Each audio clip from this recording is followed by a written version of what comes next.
Dave the Counselor. Dave had just graduated from high school and found himself at a crossroads, unsure of what path to pursue.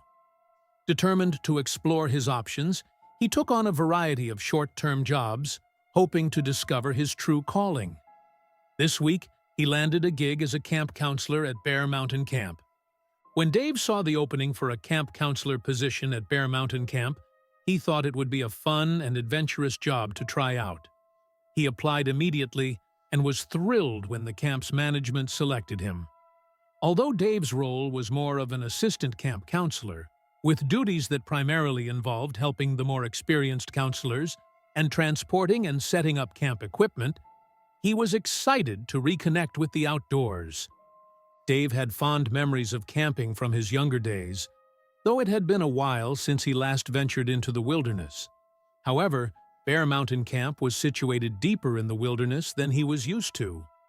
As they set up camp, Dave joked with the other counselors, "I hope I don't run into any dangerous animals out here."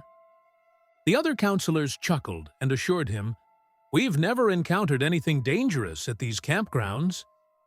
"That's a relief," Dave replied, half serious. "I've got this condition. If I get too stressed, I tend to faint. So, I'd rather not come face to face with a bear or anything." The counselors laughed, and one of them clapped him on the shoulder. "Don't worry, Dave. You're safe here." A few days later, as night fell, Dave was tasked with retrieving some camp equipment from a storage shed about a mile down the trail. He was given an old, rusty truck that looked like it had seen better days. As Dave drove toward the shed, he realized he had forgotten his radio. "Great," he muttered. "Too far to turn back now."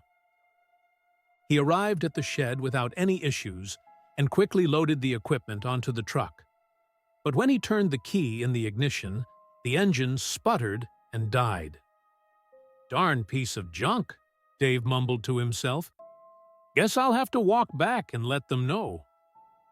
As he started down the trail, he noticed how much darker it seemed without the truck's headlights. His only source of light was a small, dull flashlight, and it did little to cut through the thick darkness. The deeper he ventured into the forest, the more his nerves began to fray. The stillness of the night was unsettling, and it wasn't long before Dave felt as though unseen eyes were watching him. A rustling sound came from the trees nearby, and Dave's heart began to race. "Just the wind," he tried to reassure himself, but his pace quickened. The rustling grew more frequent, seeming to close in on him. The darkness pressed in from all sides, making every shadow look like a lurking predator. Then he heard it, a faint growl, followed by the chilling howl of a wolf in the distance. Panic surged through Dave, and he broke into a run. His flashlight bobbed wildly, casting erratic beams of light across the trail. Up ahead, something big and tall loomed in the darkness. Dave couldn't make out what it was, but it was too large to ignore. Behind him, he could hear the sound of multiple creatures closing in. His stress levels skyrocketed, and just as his vision began to blur, he collapsed to his knees and blacked out. When Dave's unconscious body hit the ground, it was surrounded by a group of towering, hairy creatures, werewolves. The alpha werewolf bent down to sniff Dave, a low growl rumbling in its throat. "This one has an unusual scent. I don't like it. We need to eliminate him." But then, Dave's body stirred, and a voice, not his own, spoke. "Leave this man now." The alpha werewolf snarled. "This is our hunting ground. We're going to tear you apart." The voice in Dave's body responded calmly. "I used to keep your kind as pets a long time ago. Leave now, and I'll spare you." The alpha paused, sniffing the air again. Recognition dawned in its eyes. Who are you?" it stammered, fear creeping into its voice. "Wait, that scent! We're sorry.